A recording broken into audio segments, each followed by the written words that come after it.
Subscribe करें birds breeding tips को और साथ में बेल आइकन को प्रेस करें ताकि आपको हमारी वीडियो मिले सबसे पहले। अस्सलाम वालेकुम दोस्तों, आप देख सकते हैं कि एक ग्रे पैरेट है और इसको डीएनए टेस्ट के लिए भेजा जा रहा है। इसकी फीदर निकाले जा रहे हैं। इसके तकरीबन 4 से 5 फीदर चाहिए होते हैं, 5 से 6 तकरीबन, और वो डीएनए टेस्ट के लिए भेजे जाते हैं। तो आप देख सकते हैं इसके ये रूट्स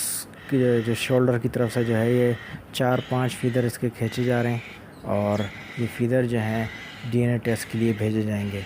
तो डीएनए टेस्ट की वेटनरी डायग्नोस्टिक लैब है लाहौर में, उसको ये डीएनए टेस्ट भेजे जा रहे हैं और ये तकरीबन 5 से 7 दिन वो लेंगे और इसका डीएनए टेस्ट करके बताएंगे कि ये सेक्सिंग में ये मेल है या फीमेल है, क्योंकि ग्रे पैरेट्स में जो है आप इजीली आइडेंटिफाई नहीं कर सकते कि मेल कौन सा है और फीमेल कौन सी है। इसीलिए इसका डीएनए टेस्ट किया जाता है और इसकी शोल्डर में से और या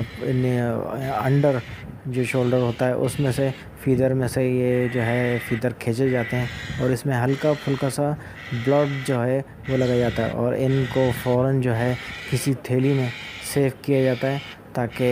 ये ज़ाया ना हो जाए, और इनको सेव करके इसको पैक करके इनको जो है कोरियर के ज़रिए वहाँ भेजा जाएगा और फिर कुछ दिन में जो है वो इसका रिज़ल्ट बताएंगे। हम उनको इसका रिंग बताते हैं, रिंग नंबर, कि ये बर्ड्स का ये रिंग है और इसको इस परिंदे को अलग ही रखेंगे और वहाँ से हमें वो आइडेंटिफाई करके बताएंगे कि ये मेल है या फीमेल है। फिर उसका सर्टिफिकेट आता है, वो सर्टिफिकेट जो है वो हम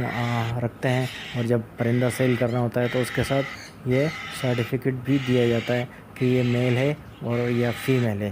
और इसीलिए जो है इसका डीएनए टेस्ट किया जाता है कि 100% श्योर हो जाता है कि ये इसकी सेक्सिंग क्या है, ये इसकी एज क्या है और मेल क्या है, ये फीमेल है या मेल है। तो ये एक वीडियो थी, आज मैं सोचा कि आप लोगों के साथ शेयर करूं और उम्मीद है कि आप लोगों को ये छोटी सी वीडियो पसंद आएगी। शुक्रिया, अल्लाह हाफ़िज़।